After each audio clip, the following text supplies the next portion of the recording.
Bon matin! Bon matin. Aujourd'hui, on est ensemble pour vous expliquer un petit peu l'exposé Oralim qui sera dans le plan de travail de la semaine prochaine puis qui consiste en une évaluation de la communication orale. Donc, votre enfant doit réaliser un court exposé oral sur un sujet libre, donc un sujet qu'il va choisir dans la banque qu'on va donner ici. Je vais vous montrer là. La banque de sujets est jointe dans le plan de travail. Donc, si jamais... Donc, il y a les voyages, les animaux, les pouvoirs magiques, une recette, peu importe. Votre enfant choisit le sujet qu'il veut. C'est une courte présentation orale, donc on s'attend à quoi? 3 minutes, 4 minutes. Le but, c'est vraiment de voir si votre enfant a évolué au niveau de ses stratégies en communication orale. Donc, on veut voir, est-ce que votre enfant est capable de faire un texte cohérent à l'oral? Là, c'est important de ne pas rédiger le texte par écrit pour que votre enfant le lise. C'est pas du tout le but. On veut pas voir si votre enfant est un bon lecteur, on veut voir si votre enfant est un bon communicateur. Donc, est-ce que votre enfant est capable de nous parler sans hésiter? Est-ce que son discours est cohérent?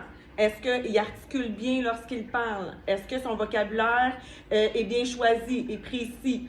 Est-ce que le volume de sa voix est adapté? Est-ce qu'on entend bien quand il parle? Donc, c'est toutes des choses au niveau d'émetteurs, comme émetteurs, qu'on va regarder avec cette petite vidéo-là. Exactement. Puis comme Marie-Ève le disait, donc en vidéo, on vous demande de déposer sur le portfolio numérique.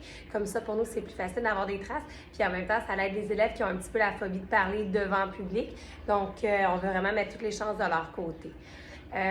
Si jamais votre enfant décide de choisir un autre sujet qui ne se trouve pas dans la liste, c'est correct aussi. On va l'accepter. On veut vraiment qu'il nous parle de quelque chose qui l'intéresse. S'il veut un support visuel pendant sa présentation, il n'y a aucun problème. S'il veut nous montrer une image, s'il veut nous présenter son animal, s'il veut montrer l'objet dans lequel il n'y a aucune problématique non plus. Si vous avez des questions, vous devez nous écrire parce que c'est un travail qui est obligatoire. Donc, on s'attend vraiment à une remise. Certaines vidéos vont pouvoir être montrées devant la classe, les enfants le souhaitent. D'autres, ça va être juste pour nous. Puis, à remettre, vous avez donc 2 semaines pour faire ce travail-là, à remettre sur le portfolio numérique avant le 27 novembre. Merci. Bonne journée!